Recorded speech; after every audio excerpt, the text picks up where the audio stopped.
Hey everyone, welcome to the podcast.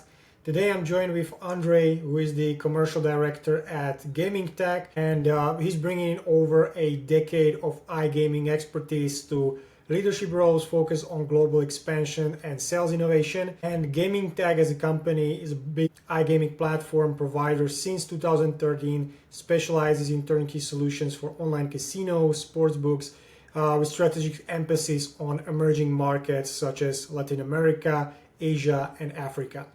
And today we want to talk with you, Andrei, on a couple of topics. So welcome to the podcast. Hi, Marcel. Hi. Thank you for having me here. It's a pleasure. So I would love to start with the market expansion and strategy of yours. So what unique challenges have you encountered expanding into Latin America compared to maybe the other markets? Of course. Well, I will start by again thanking you for having me here and for the invitation. Lovely to have this chat today. And as you well said, Gamingtec is a company with a worldwide focus. So we are recently, over the past couple of years, had been looking into emerging markets, especially Latin America. This was, let's say, one of our major focuses. Although our presence there is still untapped, I'm still looking for maximizing our potential in those markets. Challenges. Well, there are plenty, I would say. Market by market, you have peculiarities, you have a different legal framework, and you have different approaches and, of course, cultures. You'd have, on one hand, Brazil, which is absolutely massive as a country and as a market in itself. It's bigger than the size of Europe, and we know how many struggles we have in Europe if you take it country by country. So Brazil alone, you have to have a very particular approach, understand how the content needs to be customized, localized, and what are the preferences of the players. As we know, football is king. When you say Brazil, you say football. So you can imagine that sports betting has a very particular space in their hearts and their minds. Whereas casino is picking up, they have a very localized game which is called Jogo da Bicha. So every platform, I'd say every operator that goes there has to offer a very good version of that. And of course, the platform supporting the operator needs to make sure that the offering is vast enough. So this is the first challenge. Now, second challenge is that these markets, almost all of them, we can take Brazil, Chile, Peru, then Colombia has been regulated for many years. Mexico the same. They are all having some sort of regulatory framework in place or building it as we speak. In Brazil, we see that they have three different license types, which is federal, the one that is the most expensive, the one that grants you the rights to advertise across the entire country. And then you have state licenses, which are mainly taken by lotteries. And then you have municipal licenses, which is kind of a catch. You don't have many of these. It's only in the big cities. And right now the government is quite in a pickle. They don't know which works where, how to block IPs, how to block based on geolocation. So everyone is trying to take advantage of that. The black market hasn't been dealt with. This is another big challenge for the platform in particular, because we need to understand exactly what kind of operators we can serve and when. So it also creates confusion on our end, because you get different opinions, some from the operators, potential clients, and some from the government that you want to have a very good relationship with. You don't want to just step in. Of course, we all want to make money, but if you want to make money in the most positive way, with full transparency and full disclosure. So those are just a part of the challenges out there. Plus, we are based in Europe. Most of us, we have some people right now in Latam, in particular in Brazil. So having a solid presence there also poses a challenge sometimes, because people need to identify themselves with, their siblings, if I can say so. You need to try to speak the same language. You need to try to understand the culture. And this can only come from spending some time over there. And this is what we've done and what we keep on doing. Actually, 2 weeks from now, we're going to be in Rio for SBC. So we keep trying to tap the market and maximize our potential, as I was saying. That's very interesting, because I've experienced something very similar on different fronts, the different niches, culture-wise, right? You need to really speak and speak that language and visit the person in person, actually, right? So Exactly. I'm very interested in like how is it when you're successful already in Europe, how you're translating that as a potential case study or potential reference versus, of course, having to travel and build that relationship. How do you leverage what you already have to do that and to kind of be as effective as possible? Very good question, actually. Translation is key, I would say, and it all starts from the product. Because if there's a common understanding worldwide, that would be the product and the tech stack behind it. Mm-hmm. In the end, when you are a software provider, because this is what we are, a tech company in the end, you want to advertise your product and the product strength, the features that you're able to bring in, the innovation every once in a while. Obviously, we all brag about innovating the industry, but in the end, if you look a bit deeper, then you will see innovation can happen only once in a while. Other than that, is then kind of reiterations of the same Yeah, struggles, of the same different packaging. Yeah. thoughts, ideas. Exactly, that we, because we are different people, we are going to treat them in a different way, also based on our clientele. In Mm, gaming tech, we like to say that we don't have clients, we have partners, mm, which translates into, of course, if they're successful, then we will be successful in as a third party, just supporting their business. But we are also listening to their ideas, and in the end, I think a provider needs to listen to their clients, partners, however you want to put it, so that we manage to develop services and products which will better fit their businesses. Of course, mm, this will have an impact on any newcomers and it will have an impact on other markets. But in full honesty, the features, even as the content, have to be slightly different continent by continent. So mm. this makes the translation a bit difficult. Because if you have, as an example, if accumulators would work very, very well in the UK or in Germany or any other European market which is, let's say, more into sports betting rather than casino, it doesn't necessarily mean that once you go to Latin America or Africa, it will have the same kind of impact. Mm. Perhaps for there you need to have features like early cash out that will have a bigger impact, or a bet suggestion, and that can be called, I don't know, we call it bet rush, but it can be called various ways depending Mm. who you're talking to. In the end, what's most important for potential startups or existing businesses looking to migrate or choose a different provider, they should know that product is key, and it all starts from there because content is based on market, but product is based on quality. Got it. That's very, very insightful on like kind of how you need to position. It's all about that positioning and getting your client exactly what they want, the way they want it. Could you share with us some of your success stories, maybe from different markets, but if you already have some from this market as well, kind of guiding us through what were the key elements or really just the moves that you've made to acquire some clients with explored waters, you can say. Yeah, of course. Well, our success, I think, our success rate is bigger in Europe so far, and this is because we are here. Our HQ is in London still, although it's a small office and most of the companies working remotely. We have a couple of offices scattered around across Europe. Yeah, we have one in Tbilisi in Georgia, one in Budva in Montenegro, and then this one in London, one small one in Cyprus. Depends on who is traveling where and who is actually located in those parts of the world. Mm, But as I said, most of us are remote. However, it's a multinational environment, so multicultural ideas coming from different backgrounds, and I think because we are here, we understand better this particular region. So a very successful story would be Portugal, where we have a brand called Lebull. Lebull has been live for approximately 2 years and a half. mhm. It's currently in top five in Portugal as an operator. We are sponsoring one of the first league teams, which is called Santa Clara. So there is a lot of brand awareness across the operator itself. But of course, gaming tech is gaining a lot of traction due to that story. Mm, Now, moving outside of Europe, we managed to launch very recently a new brand in Ghana, so the African territory, which was completely untapped for us before. It was a difficult journey, but I think the brand is picking up nicely, and in 2025 it should be a flagship in the region, and we are hoping to extend it to more countries as such.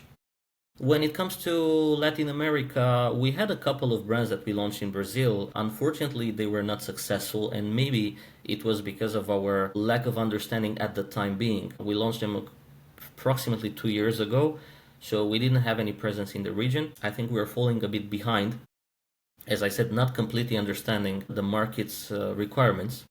But now we moved a bit up north to Mexico, where we have a licensed brand, fully regulated. It's called Crasher. And I think, it picks up quite nicely. Over the past 6 months, we have an increase in GGR of around 100%, which shows that, there is a lot of potential. Of course, you will not find us in the top 20 or top 20 in any of those markets yet. This is the plan, but, slowly getting there. And I think that finally launching the first brands and finally see them, exploring new dimensions is the key to success in the end. Got it. So you're expanding in Europe, outside of Europe, Portugal, Ghana, Mexico. What makes you kind of KPIs are you looking for when choosing new markets to expand to? I would maybe build on that to ask, like, of course, why going outside Europe if Europe is already I wouldn't say master, but already like your home territory that you're good at. So why expanding, and when do you then, or what are the kind of KPIs you're looking for when expanding? How do you target the markets you want to go after? Of course. Again, another very good question. I like to say about Europe that it's a saturated cluster. You have a lot of money, and the player values are pretty big. When you take the northern countries, the Scandinavian markets, UK, Germany, of course, a lot of potential. Even Portugal, as I said, for us, has full disclosure since we're present, and we know exactly how the players behave and how much they can spend, which obviously is very attractive. However, as I said, the saturated cluster, why? In terms of licensing, now, the unregulated gray, black market, however you want to call it, it's getting smaller and smaller. The tech stack used by those regulators is becoming more and more powerful, so they are managing to block, sites which are offshore licensed. We all know that Curacao, Anjuan, and whatever offshore licenses are very, very easy to be. It's easy to get one of those, right? And you turn your attention towards the markets with the biggest potential. However, it's becoming more and more difficult for operators to do that. And then from a platform perspective, it's not getting easy as well. You need to be certified, you need to be compliant. Every market has a different approach and a different requirement in terms of reporting, in terms of responsible gaming, how to set player limits, what is a player allowed to access and not, what are you allowed to advertise. So, from our perspective, we need to be ready to serve the same level of service market by market, which in the end means different, I would say, instances of the platform. That one that can serve the UK, one that can serve Germany, Poland, and so on. So, this makes it costly, it makes it difficult, it incurs tech debt because you cannot be, it's the chicken or the egg situation. What do I do? Do I get ready for a market, or am I waiting for the proper opportunity to come in? So for us, it's kind of the second option. We're waiting for the right opportunity to come in, and then we're going to be in full force to develop a proper product for that market. Don't get me wrong, we have a proper product, but those, let's say, fine tunes that you need to have market by market are the ones that, are left attending the proper opportunity. When it comes to other markets and how do we choose where to go? Well, of course, we want to expand vertically in the markets that have potential. But if you're only focused on vertical expansion, it might mean death on the long term. Horizontal expansion, on the other hand, teaches you about stuff that you probably didn't have to think before, can represent a huge opportunity that you didn't think it might appear, right, at some point, and then keeps you very, very active. And the challenges are different. So, the platform gets developed by itself in a way. Identifying the market is, I would say, very easy. First of all, for us, since we are in this B2B area, we don't care as much about B2C KPIs, as in player value, number of potential players, player segmentation, player preferences, and so on. What Mm. we care is about having a proper business plan from the potential partners that we're going to get. You may take the least appealing market out there, but if we know that you understand the market and you have a proper strategy in place, then we are going to get behind that idea and we are going to support you fully. On the Mm. other hand, you may come and say, yeah, I have, I don't know, 10 million euros to spend and I want to target the US. I have never been in the US. I have no idea about regulations. I don't know what kind of content I need to offer there, but I just want to make money and I'm thinking that you guys, this is a potential lead for us. Then I'm thinking that you guys as a platform will know everything. You can give me a casino and then we turn the key and it will start making money. It's absolutely false. So this is what we're trying to run away from. Yeah, because it's extremely difficult and the cost of opportunity, Mm. by missing proper ones, is very big.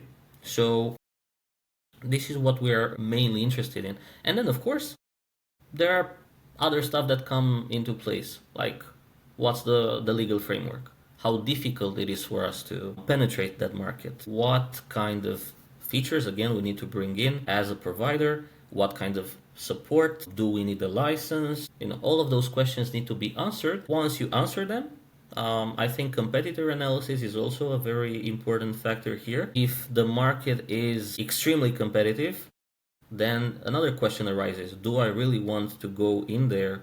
Is there any room for me to grow? Or should I better move to the left or to the right, where I might get even better chances to succeed?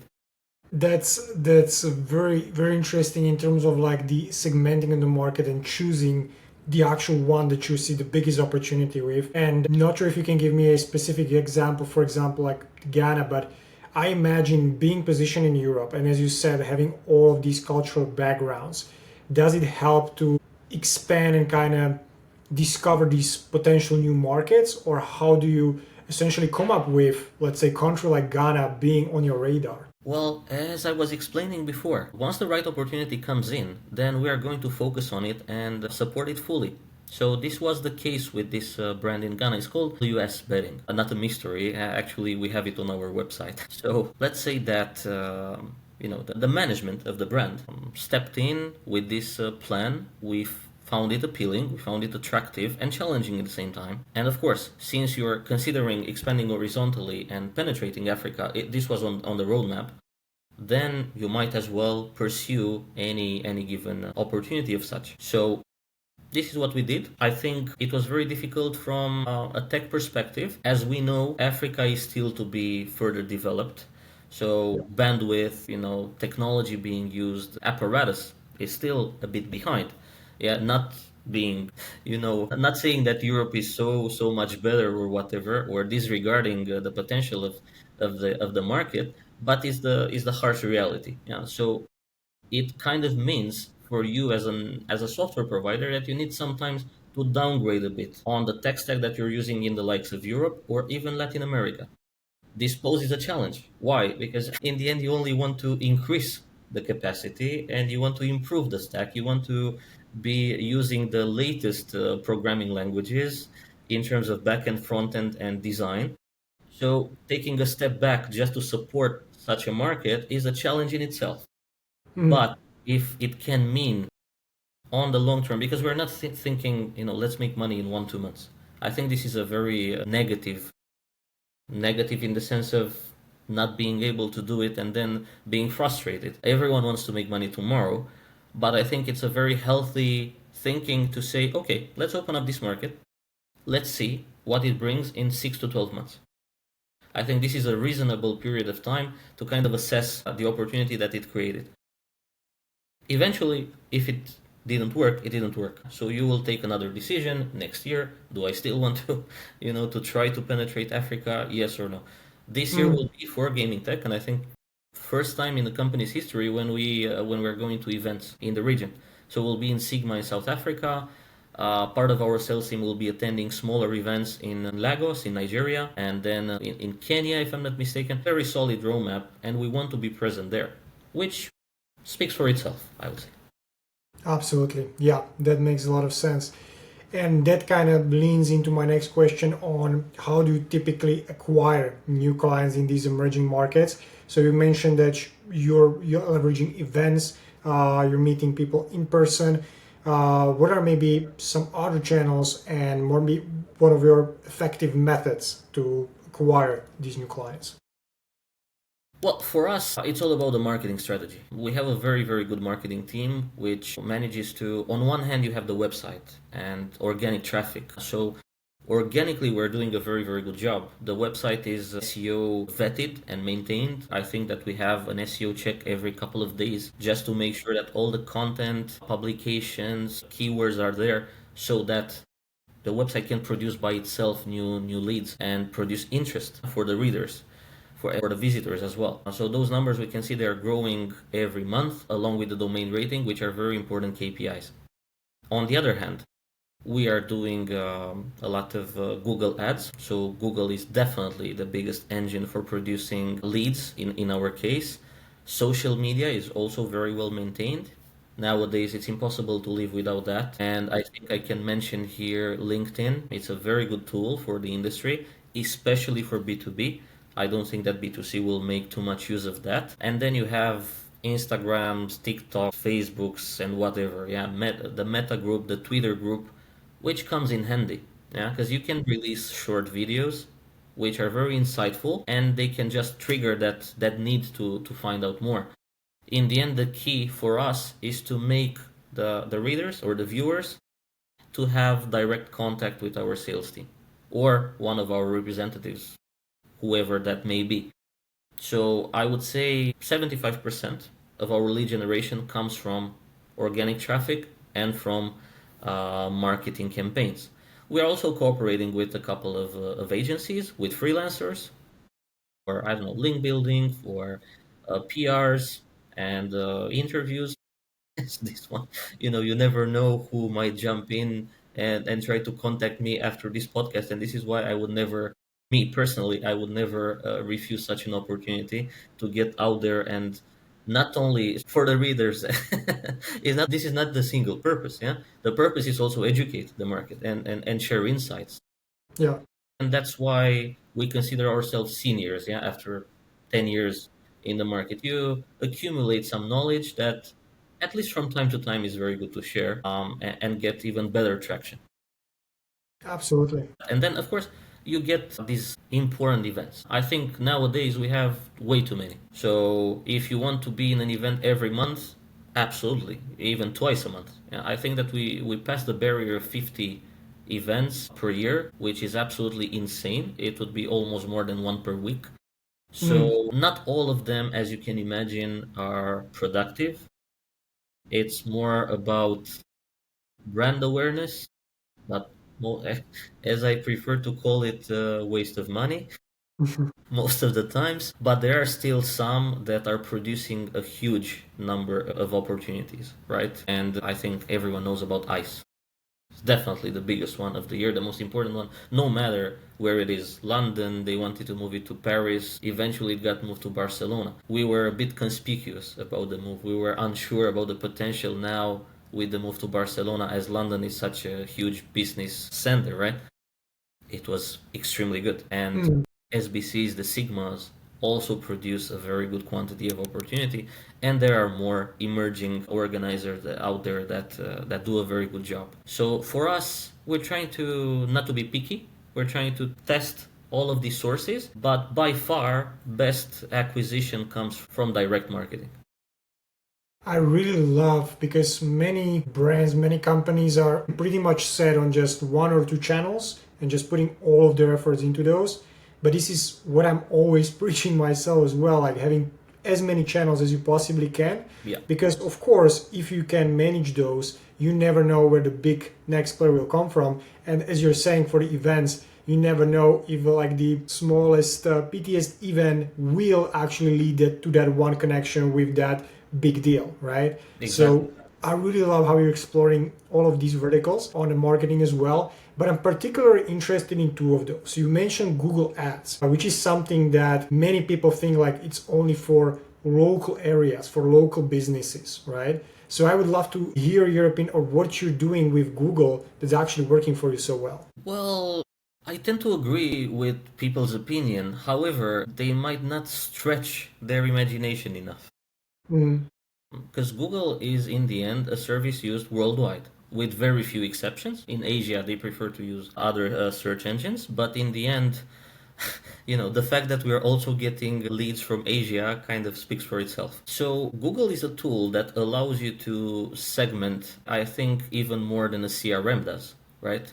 It is a CRM in itself for marketing purposes. A Google campaign can be so well targeted that it will only be kind of focused on what middle-aged men with a certain income, with a vast interest in gambling, from a very small area in Peru. So you can get down to facts by exploring the opportunity that Google creates. So this is exactly what we're doing, right? We have probably more than 35 different campaigns running at the same time with a very specific objective in mind. Traffic from this region. What sort of traffic? How do you want to get it? And what's the, let's say, the potential of that particular lead, right? All of that is provided by Google in your face. It's just you need to use it and you need to mend it to your needs and to the potential that you're seeking. So that's why, I always say that our marketing team, and it's not because it's ours, but I consider them to be one of the best that I saw out there. The result speaks for themselves. It's not that I like the guys. It's about what they manage to bring in as potential business for the sales team to tap into. And yeah, that's that. I think everyone exploring Google and not achieving good results is not exploring it enough or not using it to its full extent. absolutely, absolutely, I agree. There's so much hidden potential in these paid platforms, and just speaking about Google, there's so many types of ads that you can explore, right? Absolutely. Like it's not just like local businesses anymore. It's PMax, it's basically Google Store, right? Right there on the page. There's so many options on that. But the Absolutely. second channel that I wanted to explore is also LinkedIn because it seemingly is experiencing another boom. People are active on it, people are actively connecting. But I'd say not many people are actually leveraging it to its full extent and maybe not knowing what to write. Usually seeing like posts such as I'm so excited being in this company, and it's not as much of a value, and people just sharing their stories. It's usually like a mess. What are you guys doing maybe differently to make LinkedIn work for you specifically?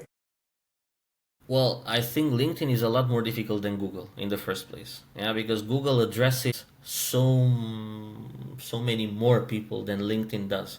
First of all, I don't have numbers. Maybe I should prepare such a study, but I think that LinkedIn users maybe what 5-10% of the Google users worldwide, which already kind of trims the access that you have to that very particular percentage.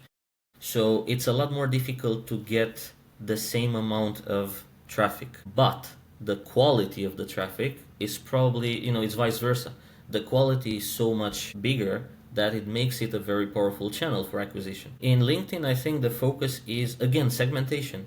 LinkedIn offers you the same tools as Google and as you said, as many other tools out there. It's just that you need to tap into their potential. So segmentation is key, in my opinion. Who exactly do you want your message to go to? We are spending money on these campaigns. Google, LinkedIn, other services, you name it. You have to spend money so that your interview, your PR, your news, your whatever articles will be sent out there and put in the faces, in proper faces, the ones that you want to get to know. I think in LinkedIn you can be very focused on key individuals rather than key groups as you do with Google. Key individual, which mean, let's say you just released a new product, maybe you revamped your sportsbook, you rebuild it from scratch, and you know that it has a very, very big potential. So whom should I want to tap into? Well, the head of sportsbook of a certain operator, or the CTO, or the sportsbook manager, or head of trading, someone with direct interest in my product.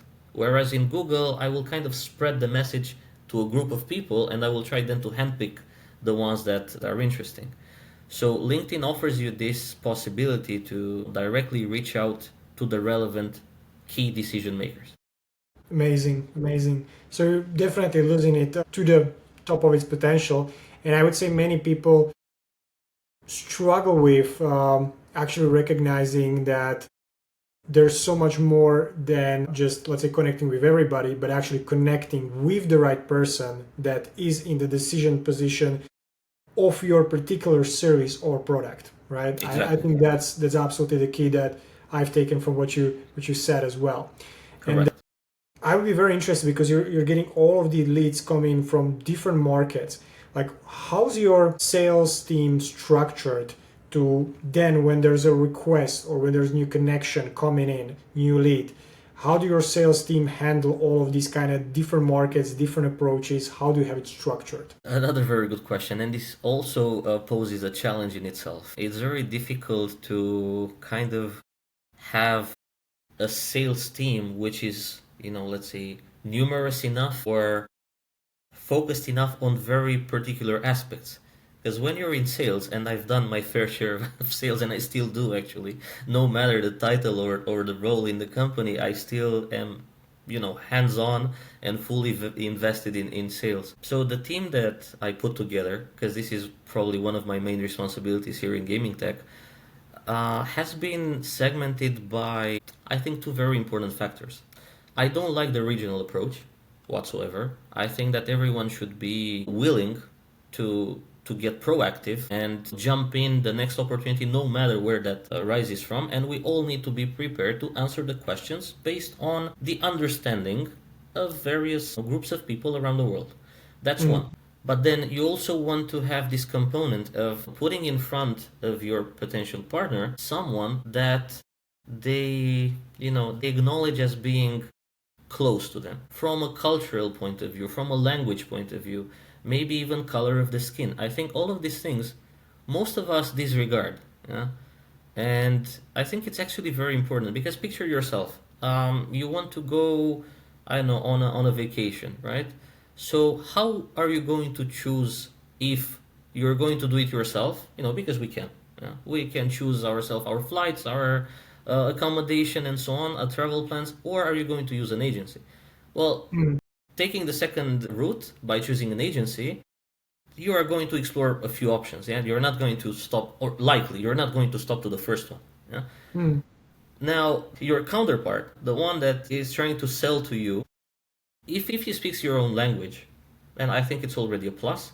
If you share the same values, it's already a plus, same culture. If perhaps to some extent you envisage this service in the same way, then you're already there, yeah, right? It's you will feel even if the price is higher, you will feel like you belong. mm, So this feeling of being home, I think, is one of the most important. Our sales team does exactly that. We have a Spanish and Portuguese speaker who is taking most of the traffic from Latin America. It makes sense, right? mm, We have obviously English speaker, but he is African. Yeah, he's from mm, Nigeria. So all of the African traffic usually goes to him mm. because again, the factors that I mentioned, and it helps so much. We didn't have him up until 4 months ago, right? So having him now opens up a new area of expectation and opportunity. He is Mm. going to travel and people will feel like it's okay, it's one of us. It's not just a guy sitting in an office in, I don't know, Yeah, France, yeah, and then he's trying to sell me this and that, but he has never traveled to Africa. He has no idea what we're doing here and how we do things. Whereas you have someone, from the same premises, it obviously opens up the door to a lot more opportunity, as I said. absolutely. Goes the same for me. So I'm Romanian, I'm European, so it kind of helps, right? It helps If I get someone speaking Romanian, I will jump in. So we have this kind of approach, which is mostly based on language and what can I say, where we're from. Awesome, awesome. And this is again like relatability, just being as close to the prospect as possible, really showcasing them, even if your ethnicity, like you understand them, you know where they're coming from, and selling them exactly what they would want to know. Exactly. That's amazing. So I want to thank you for taking your time and actually going in such a depth on all of these questions. And since of course you're representing gaming tech and it's all about tech nowadays, AI and all the different opportunities arising, what is your vision or maybe some predictions for the next 3 to 5 years within like tech and AI, but also the gaming tech? Where is it going? Well, I think that to this question, you might be, if you ask 100 people, you will get 100 different answers because it's very subjective. I think that we are basing our assumptions and projections on what we do on a day-to-day basis and what we manage to see as industry trends. I think the industry will continue growing. I think the online will outgrow retail even by a lot more. Right now, retail is just a fraction of what it used to be, and I think it's going smaller and smaller.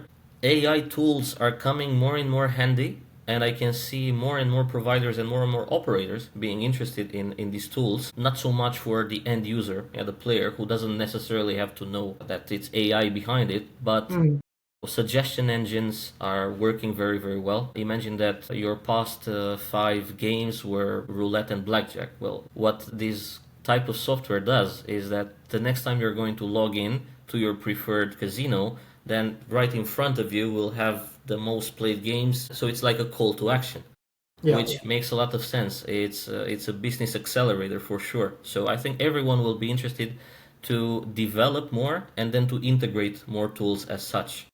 AI is growing across all industries anyway, so it's only normal that it will impact ours as well. From a market perspective, there are more and more markets being opened up. One example would be Thailand. I've been in the region last year and they were discussing a full market legal framework. So it was black and it's still black, but perhaps 2025, 2026, they will open up, which will mean a lot of potential. It's quite a big country, a lot of nomads working from there, a lot of people traveling. So you can imagine that it will become, it will boom. Chile, Peru, they just got regulated, and then more and more countries are following the same logic.